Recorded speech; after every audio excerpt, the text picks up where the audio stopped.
आदाब, नमस्कार। आप देख रहे हैं INN चैनल। मैं हूं शेख अहमद अली। इस न्यूज़ बुलेटिन में आइए नजर डालते हैं दिन भर की बड़ी खबरों पर। वजीर आला के चंद्रशेखर राव ने हुकूमत की जानिब से रियासत में माशी तौर पर पसमानदा तबकात यानी इकोनॉमिकली वीकर सेक्शंस को 10% तहफ़्फ़ुज़ात देने का फैसला किया है। वज़ीर आला ने कहा कि अंदरून 2 ता 3 अयाम इस मौजू पर एक आला सतही जायज़ा इजलास मुनक़िद करते हुए मुनासिब अहकामात जारी किए जाएंगे। वज़ीर आला ने कहा कि माशी तौर पर कमज़ोर तबक़ात को मुलाजिमतों और तालीम में 10% तहफ़्फ़ुज़ात दिए जाने की ज़रूरत है। हमने ये फ़ैसला किया है कि हम माशी तौर पर कमज़ोर तबक़ात के लिए 10% तहफ़्फ़ुज़ात को नाफिज करेंगे, जबकि रियासत में मौजूदा तौर पर तहफ़्फ़ुज़ात के इस्तिफ़ादा कुनिंदगान को मैसर तहफ़्फ़ुज़ात को भी बरकरार रखा जाएगा। रियासत में फ़िलहाल पसमानदा तबक़ात के लिए जुमला 50% तहफ़्फ़ुज़ात दस्तियाब है। ऐसे में माशी तौर पर कमज़ोर तबक़ात यानी इकोनॉमिकली वीकर सेक्शंस को 10% तहफ़्फ़ुज़ात दिए जाने पर रियासत में तहफ़्फ़ुज़ात का जुमला तनासुब 60% हो जाएगा। वज़ीर आला चंद्रशेखर राव ने मुतालिका हुक्काम को हिदायत दी है कि वह मुत्तहिदा ज़िले खम्मम को एक ज़रख़ैज़ ज़िले में तब्दील करने के लिए तामीर किए जा रहे सीतारामा प्रोजेक्ट के तामीरी कामों में तेज़ी पैदा करें। वज़ीर आला ने हुक्काम को मुतज़क्किरा प्रोजेक्ट को एक अहम प्रोजेक्ट की तरह अहमियत देने की तलक़ीन करते हुए कहा कि इस प्रोजेक्ट से एक नए आयाकुट की तख्लीक होगी, जिसमें अगर हम नागार्जुना सागर आयाकुट को भी शामिल कर लें तब मजमूई तौर पर 10 लाख एकड़ रकबे की सैराबी मुमकिन हो पाएगी। वज़ीर आला ने प्रगति भवन में आज सीतारामा प्रोजेक्ट के तामीरी कामों में हुई पेशरफ्त का जायजा लेने के लिए मुताल्लिका ओहदेदारों के हमरा एक जायजा इजलास मुनक़िद किया। वुज़रा P Ajay Kumar, Vemula Prashant Reddy, chief secretary Somesh Kumar, principal secretary आबपाशी रजत कुमार, प्रिंसिपल सेक्रेटरी महकमा finance Rama Krishna Rao, CMO secretary Smita Sabharwal और दीगर सीनियर ओहदेदार इस इजलास में शरीक थे। वज़ीर आला ने इज़हार ख्याल करते हुए कहा कि हुकूमत ने खम्मम ज़िले को एक ज़रख़ैज़ ज़िले में तब्दील करने के लिए दरियाए गोदावरी और कृष्णा के दरमियान मुतसव्वर किए गए सीतारामा लिफ्ट इरीगेशन प्रोजेक्ट को मंजूरी दी है। मजीद ये कि दुम्मगुडम पॉइंट पर दरियाए गोदावरी में साल भर काफ़ी मकदार में पानी दस्तियाब रहता है, जहाँ से सारे ज़िले खम्मम को पानी सैराब किया जा सकता है। वज़ीर आला ने कहा कि लिफ्ट्स और कैनालों के जरिए एलुंदु, सत्तुपल्ली और पालेरू ज़खायर आब को पानी सरबराह करें। इस ज़िम्मन में बकिया कामों की आजिलाना तकमील के लिए टेंडर्स तलब करें। अजीम तर बल्दिया हैदराबाद के स्टैंडिंग कमेटी में 20 करारदादें मंजूर की गई हैं। मेयर राम मोहन की सदारत में मुनक़िद इजलास में स्टैंडिंग कमेटी के अरकान ने शिरकत की। GHMC के मुस्तकिल मुलाजमीन को मेडिकल पॉलिसी के लिए 2,98,49,000 रुपये अदा करने से कमेटी ने इत्तेफाक किया। इसके अलावा GHMC के 49 मुस्तहिक सीनियर असिस्टेंट्स को सुपरिंटेंडेंट के ओहदे पर तरक्की देने का फैसला किया गया। अराजी हुसूल शोबे में काम करने वाले 2 रिटायर्ड मुलाजमीन की खिदमात को 1 साल तक तौसी देने से भी कमेटी ने इत्तेफाक किया। GHMC हुदूद में 700 ट्रैफिक कंट्रोल बूथ के पास ट्रैफिक छतरी कायम करने टेंडर्स तलब करने से कमेटी ने इत्तेफाक कर लिया। अंबरपेट असेंबली हल्के में 3 पार्क्स को तरक्की के लिए 2,98,00,000 रुपये मख्तस करते हुए करारदाद मंजूर की गई। इसके अलावा दीगर करारदादों को भी मंजूरी दी गई।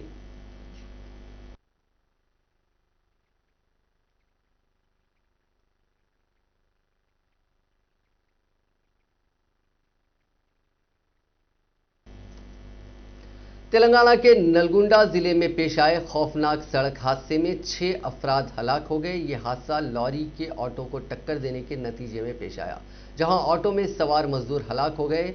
मरने वालों में 5 खवातीन और ऑटो ड्राइवर शामिल है। 10 से जायद अफराद जख्मी हैं, जिनमें कई अफराद की हालत तशवीशनाक बताई गई। हादसा पियापल्ली मंडल आंगड़ी पेट में पेश आया। ऑटो में 20 अफराद मौजूद थे। मरने वालों की तादाद में मजीद इजाफा होने का खदशा है। ऑटो में सफ़र करने वाले तमाम अफराद रोज़मर्रा के मजदूर बताए गए।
बाबू वो कल्याण का पढ़ रहे है ना बाबू को बटन है ना बटे वो कल्याण का अम्मा को बटन है बाबू ये पुण्य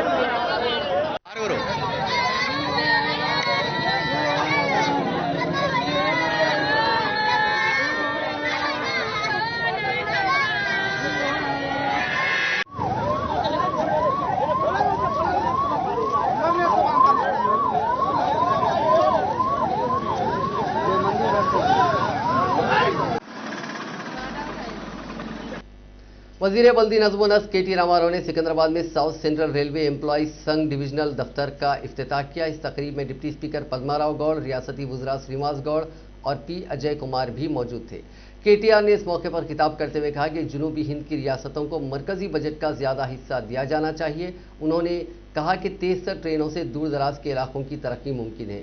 इन ट्रेनों से आदिलाबाद, करीमनगर और खम्मम से मुसाफिरीन अंदरून एक घंटा रियासती दारुल हुकूमत हैदराबाद पहुंच सकते हैं। उन्होंने इल्ज़ाम लगाया कि मरकजी हुकूमत ने हुनूस खाजीपेट में रेलवे वैगन और रेलवे कोच फैक्ट्री अलॉट नहीं की है। इसके लिए दरकार 130 एकड़ अराजी में से अब तक सिर्फ 350 एकड़ अराजी ही हासिल की गई है।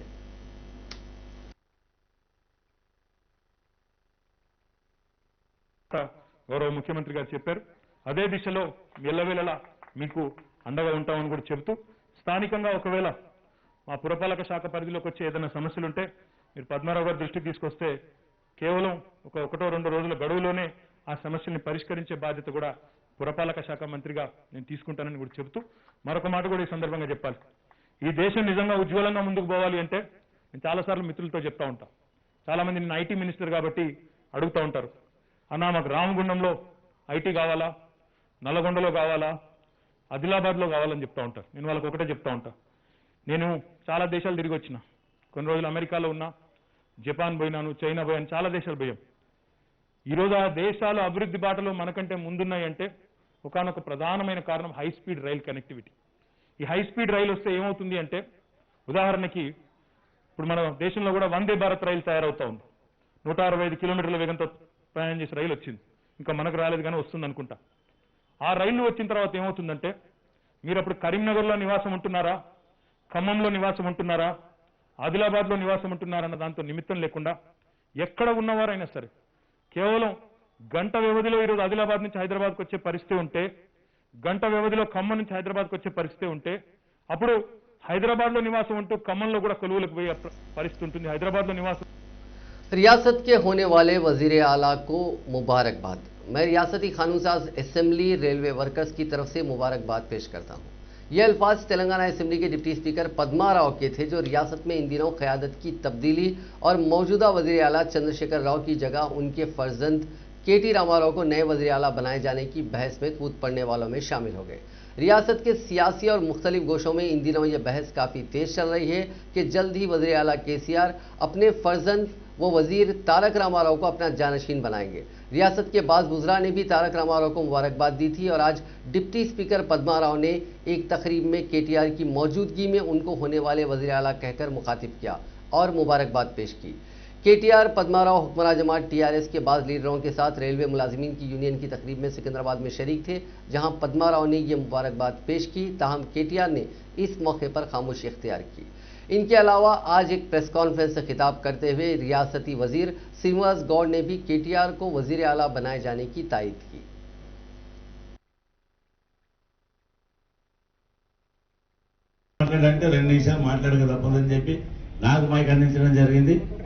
గౌరవనీయులు మా పార్టీ వర్కింగ్ ప్రెసిడెంట్, బహుశా కాబోయే అతి త్వరలోనే ముఖ్యమంత్రి గారు, ఇప్పుడే మా శాసనసభ తరఫున, మా అందరి తరఫున, మా రైల్వే కార్మికులందరి తరఫున, ప్రతి ఒక్కరి పేరు పేరు తరఫున మీకు అందరికీ, నీకు రామారావు గారు కాబోయే ముఖ్యమంత్రి గారికి కంగ్రాట్స్ చెప్తా ఉన్నాను. మీరు ముఖ్యమంత్రి అయిన తర్వాత మా రైల్వే కార్మికులను మాత్రం రెప్పపాటు ఇబ్బంది జరగకుండా కాపాడుతారని ఆశిస్తూ ఈరోజు నాకు ఈ అవకాశం కల్పించిన సోదరులందరూ కూడా పేరు పేరున నమస్కారాలు తెలియజేస్తూ సెలవు తీసుకుంటున్నాను. జై తెలంగాణ. ఖమ్మం జిల్లా రివ్యూ మీటింగ్ ఉంది. మా అజయ్ కాదు భయంలో సీక్రెట్ ఏముంది. చిన్న పిల్లని అంటే కూడా ఎవరు కేసీఆర్ తర్వాత ఎవరో కేటీఆర్ అంటే చిన్న పిల్లని కేటీఆర్ అని చెప్తాడు. స్టూడెంట్ అడిగినా చెప్తాడు. మా పార్టీ చిన్న కార్యకర్తలనే చెప్తాడు. ఏ ఎమ్మెల్యే అనే చెప్తాడు. ఏ మంత్రి అనే చెప్తాడు.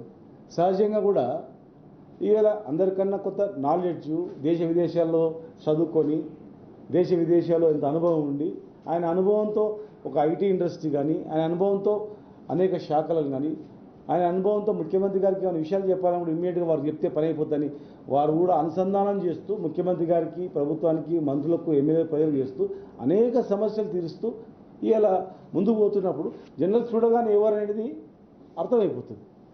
అరే ఆయన అని చెప్పేసి కాబోతాడు, ఖచ్చితంగా అవుతుంది. కానీ अब एक बड़ी खबर दिल्ली से। किसानों ने ज़रई कानूनों को 1.5 साल तक टालने की मरकजी हुकूमत की पेशकश खारिज कर दी है। टिकरी बॉर्डर पर संयुक्त किसान मोर्चा की जुमेरात को एक मीटिंग हुई, इसमें फैसला लिया गया। मोर्चे की फुल जनरल बॉडी मीटिंग में तीनों ज़रई कानूनों को वापस लेने और फसलों के मिनिमम सपोर्ट प्राइस को कानूनी जामा पहनाने की मांग दोहराई गई। हुकूमत ने चाशुम्बे को किसानों के साथ 11वें दौर की बातचीत के दौरान नए कानून 1.5 साल तक लागू न करने की पेशकश की थी। किसानों के साथ 11वें राउंड की बातचीत 20 जनवरी को हुई थी। मरकज ने इस इजलास में किसान कायदीन को 2 प्रपोजल दिए थे। मरकज ने किसानों के सामने तजवीज़ रखी थी कि 1.5 साल तक ज़रई कानून लागू नहीं किए जाएंगे और वो इस सिलसिले में एक हलफनामा सुप्रीम कोर्ट में पेश करने को तैयार है। इसके अलावा MSP पर बातचीत के लिए एक नई कमेटी भी तश्कील देने का वादा किया गया था, लेकिन किसानों ने इन तजावीज़ को रद्द कर दिया। वज़ीर सेहत श्रीनिवास गौड़ ने आज बताया कि रियासती हुकूमत जोगुलंबा मंदिर की तरक्की के लिए कई इक़दाम कर रही है। उन्होंने कहा कि रियासती हुकूमत 35 करोड़ के खर्च से कई तरक्याती मंसूबों पर अमल करेगी।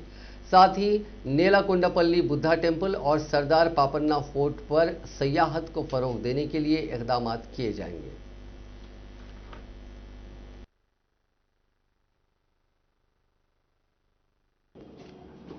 जोगलांबा टेम्पल के लिए और नेलकोंडापल्ली बौद्ध टेम्पल के लिए और सरदार सर्वे पापन्ना फोर्ट के लिए आज हमारा गवर्नमेंट से सैंक्शन हुआ। Sardar Sarvai Papanna is the king 350 years के बैक बहुजन साम्राज्य स्थापना करे उन्होंने। आज वो प्रोटेक्ट करने के लिए हम लोग सैंक्शन करें। 24 months में पापन्ना फोर्ट, किला शाहपुर और नेलकोंडापल्ली वो पूरा कंप्लीट करते। तेलंगाना वो हिस्टोरिकल प्लेसेस है यहाँ तेलंगाना में। वो हिस्टोरिकल प्लेसेस को वो आंध्र प्रदेश गवर्नमेंट में भूल गया। आज तेलंगाना गवर्नमेंट आने के बाद ये पूरे भी तेलंगाना हिस्ट्री पूरे भी अपन अच्छा डेवलपमेंट कर रहे, इसलिए बहुत लोग आके जा रहे। हमारा टूरिज़्म भी अच्छा डेवलप हो रही। आगे दिन में तेलंगाना को टूरिज़्म हब बनाने के लिए हमारे केसीआर साहब सोच रहे। डेफिनेट हम वही लाइन पे काम करें। जोगलांबा टेम्पल के लिए और नेलकोंडापल्ली बौद्ध टेम्पल के लिए और सरदार सर्वे पापन्ना फोर्ट के लिए आज हमारा गवर्नमेंट से सैंक्शन हुआ। Sardar Sarvai Papanna is the king. Telangana में बरसर इख्तिदार जमात TRS के रुकन असम्बली विद्यासागर राव ने बीजेपी और जाफरानी तंजीमों की जानिब से राम मंदिर की तामीर के लिए चंदा जमा करने की मुहिम को तनकीद का निशाना बनाया। जगतियाल में एक तकरीब के दौरान खिताब करते हुए मेटपल्ली असम्बली हल्के से नुमाइंदगी करने वाले विद्यासागर राव ने कहा कि इन दिनों बीजेपी के अफराद अयोध्या में राम मंदिर की तामीर के लिए चंदा मांग रहे हैं। उन्होंने अवाम को मशवरा दिया कि वो राम मंदिर के लिए चंदा ना दें, क्योंकि हमारे पास ही राम के मनादिर हैं, हम उन मंदिरों के लिए चंदा दें। उत्तर प्रदेश में तामीर होने वाली राम मंदिर से हमें क्या लेना देना है, क्योंकि हम हमारे इलाके की मंदिर में पूजा करते हैं, इसीलिए यहाँ की मंदिरों को चंदा दें। रुकने असेंबली के इस बयान के बाद बीजेपी और जाफरानी तंजीमों के कायदीन और कारकुन भड़क उठे और विद्यासागर राव के पुतले नजर आतिश किए। विद्यासागर राव के आबाई मकाम मेटपल्ली में काफी देर तक इस वाक़े पर कशीदगी पैदा हो गई, जहां बीजेपी और टीआरएस के कारकुनों में तसादुम का वाक़या भी पेश आने की तला है।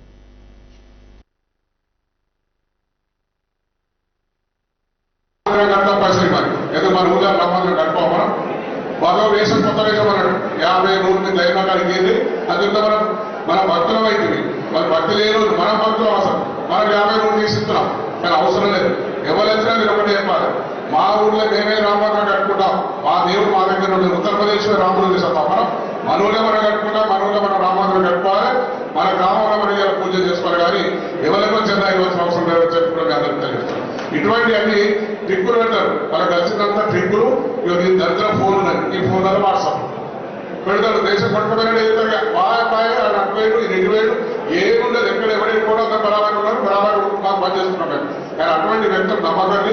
మనందరం భక్తులమే, మనందరికి రాముడు ఉన్నాడు. రామమందిరం కడతాం పైసలు మరి ఏదో మన ఊళ్ళో రామమందిరం కట్టుకోం. మనం బాగా వేషం కొత్త వేషం అన్నాడు 50 100 దైవ కాడికి వెళ్ళి అదంతా మన భక్తులమే. तेलंगाना बीजेपी के सदर बंडी संजय ने कहा कि राम मंदिर की तामीर पर वजीर आला चंद्रशेखर राव अपना मौक़िफ़ वाज़ेह करें। मीडिया से बात करते हुए उन्होंने टीआरएस कायदीन से अपील की है कि वो राम मंदिर की तामीर में हिस्सा लें। अयोध्या में राम मंदिर क्यों तामीर की जा रही है, टीआरएस एमएलए विद्यासागर पहले मालूम कर लें। अगर उन्हें मालूम नहीं है तो वो उनसे मालूमात हासिल करें। उन्होंने कहा कि दुब्बाक में अवाम ने टीआरएस को सबक सिखाया था, उसके बाद भी उन्हें अक्ल नहीं आई है। बंडी संजय ने कहा कि वज़ीर आला की जिद की वजह से माशी तौर पर पसमानदा तबक़ात के तहफ़्फ़ुज़ात में ताख़ीर हुई है। उन्होंने कहा कि सिर्फ ऐलानात से कुछ नहीं होता, बल्कि इस पर जल्द से जल्द अमलावरी होनी चाहिए। इस सिलसिले में बीजेपी के आमिला अरकान के इजलास में क़रारदाद मंजूर की गई है। చాలా అగ్రెసివ్గా ఆందోళన నిర్ణయించడం జరిగింది, ఆందోళన చెప్పడానికి చెప్పి దీన్ని తెలుసుకున్న రాష్ట్ర ముఖ్యమంత్రి గతంలో భారతీయ జనతా పార్టీ ఆందోళన ఫలితంగానే నిన్న మేము తీసుకున్న నిర్ణయం ఫలితంగానే ఒక మెట్టు దిగొచ్చి ఈరోజు ఏదో విధంగా ఈడబ్ల్యూఎస్ రిజర్వేషన్ అమలు చేస్తామని ప్రకటించడం భారతీయ జనతా పార్టీ విజయం ఇది. కానీ రాష్ట్ర ముఖ్యమంత్రిని హెచ్చరిస్తున్నాం, కేవలము నిర్ణయం తీసుకొని పేపర్లకు స్టేట్మెంట్స్ ఇచ్చుడు, టీవీలకు స్టేట్మెంట్స్ ఇచ్చుడు కాదు, ఎట్టి పరిస్థితిలో దీన్ని అమలు చేసి తీరాల్సిందే. ఏదో భారతీయ జనతా పార్టీ ఆందోళన చేస్తున్నది, మా ఆందోళన చల్లార్చడానికి మేము ఆందోళన చేయకుండా ఆపేటువంటి కుట్రలో భాగమేనని చెప్పి తేలితే మాత్రం ఎట్టి పరిస్థితిలో రాష్ట్ర ముఖ్యమంత్రి సంగతితో టీఆర్ఎస్ పార్టీ సంగతితో మేము చూపెడతామే. तेलंगाना बीजेपी के नायब सदर एनवीएस प्रभाकर ने कहा है कि हुकूमत एमएसएमईज को कमजोर करने की साजिश कर रही है। मीडिया से बात करते हुए प्रभाकर ने कहा कि केटीआर जैसे नाअहल वजीर की वजह से सनतकारों को काफी नुकसान हो रहा है। की सरकार में जो टीआरएस का केटीआर मिनिस्टर है वो निकम्मी मिनिस्टर है, वो मोस्ट करप्ट मिनिस्टर है, वो इनएफेक्टिव मिनिस्टर है। साथ साथ में केटीआर के कई लोग, उनके टीममेट्स, उनके फ्रेंड्स आज मॉडर्न बेकरीज, अशोक लीलैंड और हैदराबाद डिस्टिलरीज, 3 इंडस्ट्री को पूरी तरह कर्मचारी को हटा देके और मशीनरी को निकाल देके और वहाँ पर शेड्स को डिसमेंटल करना शुरू करें। और आज टीआरएस मिनिस्टर्स के नज़र पूरी तरह इंडस्ट्रीज के ऊपर आया है और जितने भी हैदराबाद शहर के आसपास में जो आइलास है, ये आइलास को पूरा जितने भी इंडस्ट्रीज है वो conversion, land conversion, commercial conversion और रेजिडेंशियल कन्वर्शन करते हुए एक एक इंडस्ट्री को अपने लोग खरीदना शुरू करें और वहाँ के कर्मचारी को हटाना भी शुरू कर दिए। इसलिए वो 3 वो इंडस्ट्रीज को कल ने परसों हम जाना सोच रहे, वहाँ पर देखना सोच रहे और वो कौन लिया, कब लिया, कैसा लिया, ये भी हम पूरे लोगों को बताना चाहते हैं। एक है। दूसरा बात है, कल शेखपेट एमआरओ के ऊपर केके के डॉटर अटैक किया है और धरना घेराव क्या है, कुछ ना कुछ किया। आज के दिन शेखपेट के अंदर मियाँपुर, हफीजपेट और प्राइम लैंड्स का जो मामला बाहर आ रहा है, उसके ऊपर ये अधिकारी के ऊपर दबाव रखने के लिए उनको पूरी तरह थ्रेटन करने के लिए तेलंगाना कांग्रेस कमेटी के इंचार्ज मनिकम टैगोर हैदराबाद के 2 दिन के दौरे की आज शुरुआत कर चुके हैं। उन्होंने हैदराबाद, रंगारेड्डी, महबूबनगर जिले के ग्रेजुएट काउंसिल हल्के के इंतखाबात से मुतालिक पार्टी कायदीन से तबादला ख्याल किया। जुम्मे के दिन वो वरंगल, नलगुंडा और खम्मम काउंसिल हल्के से मुतालिक कायदीन के साथ इजलास मुनक्किद करेंगे और नागार्जुना सागर के ज़मनी इंतखाब के सिलसिले में भी पार्टी कायदीन से बातचीत करेंगे। इन इंतखाबात के सिलसिले में पार्टी के उम्मीदवार और इंतखाबात की हिकमत अमली पर तबादला ख्याल किया जाएगा। तेलंगाना कांग्रेस पार्टी के फ्लोर लीडर भट्टी विक्रमार्का ने कहा कि हुकूमत जवाबदार नहीं है। वज़ीर आला चंद्रशेखर राव की तब्दीली से अवामी मसाइल ख़त्म नहीं होंगे। मीडिया से बात करते हुए उन्होंने कहा कि तेलंगाना समाज हुकूमत से खुश नहीं है। किसान, मुलाजमीन, बेरोजगार, टीचर्स, हर कोई परेशान है। उन्होंने कहा कि SC, ST, BC और अक़लियती फाइनेंस कॉरपोरेशन से कर्ज नहीं दिए जा रहे हैं। समाज के सभी तबकात KCR हुकूमत से नाला हैं।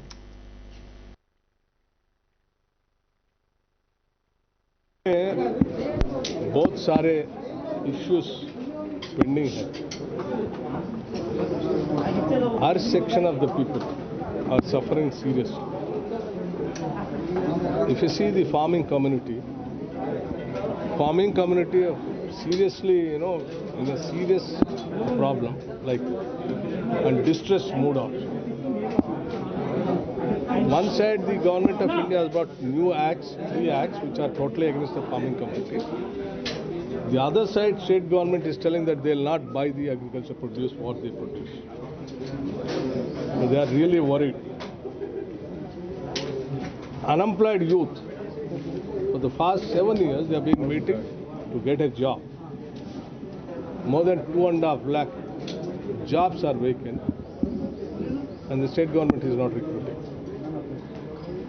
At least, whatever the scheme that they have announced on the name of Nirujoga Abhriti, that is also not cleared, nor given any directions so far. So unemployed youth are like employees, no PRC, no fitment. This is also a serious problem for them. Welfare, SC Corporation, for the past 3 years, no subsidy amount has been released, no loans. Minority welfare, in 2014, 15, 16, they have given the notification. From then onwards, no notification so far. And then BC welfare, again for the past 3 years, no subsidy amount, no loans. Australia में खेली गई test series के hero Hyderabadi तेज गेंदबाज मोहम्मद सिराज के शहर पहुंचने पर शानदार इस्तकबाल किया गया। वो मुंबई से शमशाबाद एयरपोर्ट पर आज सुबह पहुंचे। उन्होंने अपनी पहली मसरूफियत के तौर पर उनके वालिद की खबर पर हाजिरी दी और उनके लिए दुआए मग़फ़िरत की। इस मौके पर वो बाप के साए से महरूम होने पर काफ़ी मग़मूम और दिलगीर भी देखे गए। वाज़ेह है कि मोहम्मद सिराज ने हालिया दौरे ऑस्ट्रेलिया में सबसे ज़्यादा 13 विकेटें हासिल की। उन्होंने अपने कैरियर का अवलीन टेस्ट मेलबॉर्न में खेलते हुए मैच में 5 विकेटें हासिल की थी। मोहम्मद सिराज ने ब्रिस्बेन में ऑस्ट्रेलिया की दूसरी इनिंग्स में 5 विकेटें लेकर मेज़बान टीम को भारी सबकत से रोका और हिंदुस्तान के लिए जीत का निशाना 328 रन को काबिल उबूर बनाया। उन्होंने अपनी नपी तुली बॉलिंग के जरिए ऑस्ट्रेलिया की मजमूई सबकत को 327 रन तक महदूद रखा। ऑस्ट्रेलिया पहुंचने के बाद मोहम्मद सिराज को उनके वालिद की मौत का सदमा लगा और बादशाह उनको नस्ली तासुब का शिकार होना पड़ा, लेकिन उन्होंने अपनी कारकर्दगी पर इसको असरअंदाज होने नहीं दिया। उनके स्पोर्टिंग स्पिरिट की न सिर्फ हिंदुस्तान बल्कि दुनिया भर में सताइश की गई। कभी भी हार्डवर्क खाली नहीं जाता, कभी भी कहीं ना कहीं तो वो पे ऑफ होता है। जुनून से खेलना चाहिए और एक्सपेक्ट करना चाहिए वो चीज़ को।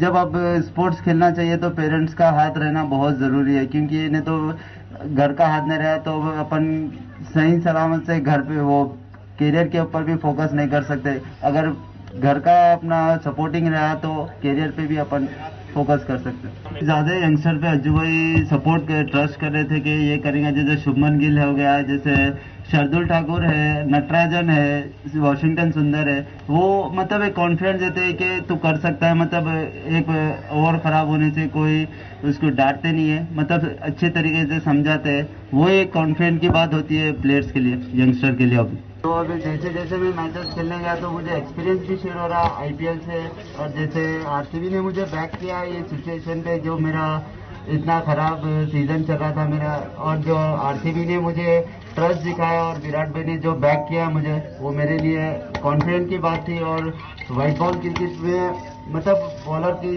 चांसेस बहुत रेयर रहते हैं T20 में, तो मुझे हेल्पफुल हुआ ये T20 में, जैसे आईपीएल में अच्छा परफॉर्मेंस किया, गुड कॉन्फिडेंस की बात। मुझे अदर एंड से सपोर्ट करते थे, मतलब जब मैं 2 मैच उनके साथ खेला तो वो मुझे बहुत ही ज़्यादा सपोर्ट कर रहे थे। हर बॉल टू बॉल बोल रहे थे कि ज़्यादा ट्राई नहीं, एक जगह रखने के लिए बोल रहे थे।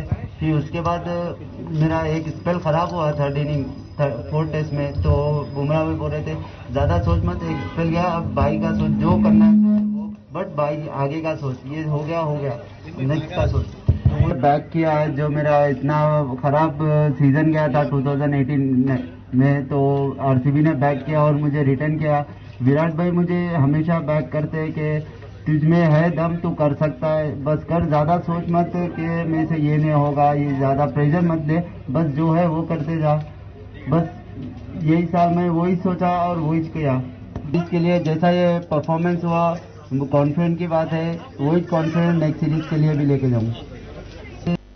मोहम्मद सिराज ने वजीर स्पोर्ट्स श्रीनिवास गौड़ से भी मुलाकात की। इस मौके पर श्रीनिवास गौड़ ने उनको तहनीयत पेश की। इस मौके पर वजीर ने मुबारकबाद पेश करते हुए कहा कि तेलंगाना के विखार को बैनुल अक़वामी सतह पर उजागर करने की सिराज से दरख्वास्त की। उन्होंने कहा कि वजीर आला रियासत में खिलाड़ियों को बड़े पैमाने पर हिम्मत अफजाई कर रहे हैं।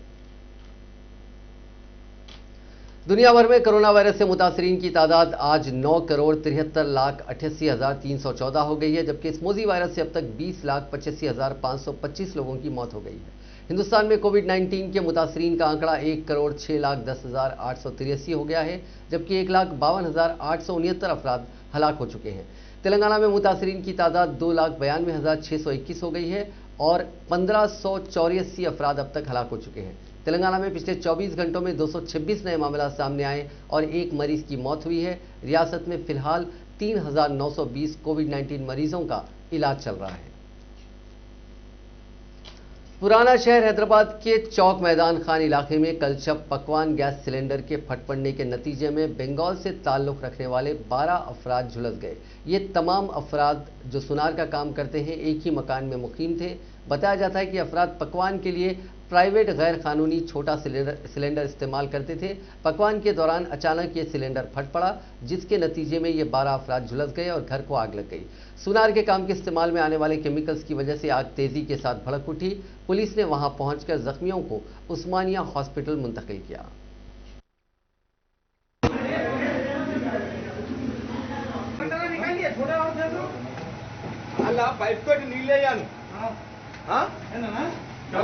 वाटर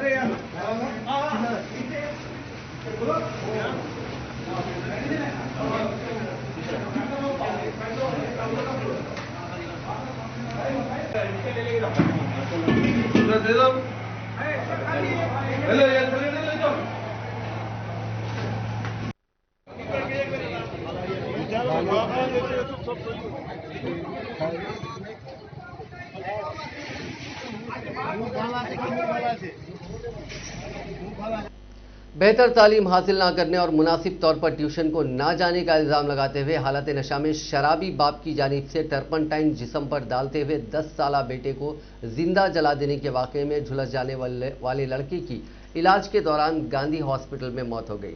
इस वाक़े में लड़का 50% से ज़्यादा झुलस गया था। इस वाक़े के साथ ही पुलिस ने उस लड़के के बाप बालू के खिलाफ मामला दर्ज करके इसको अदालती तहवील में दे दिया।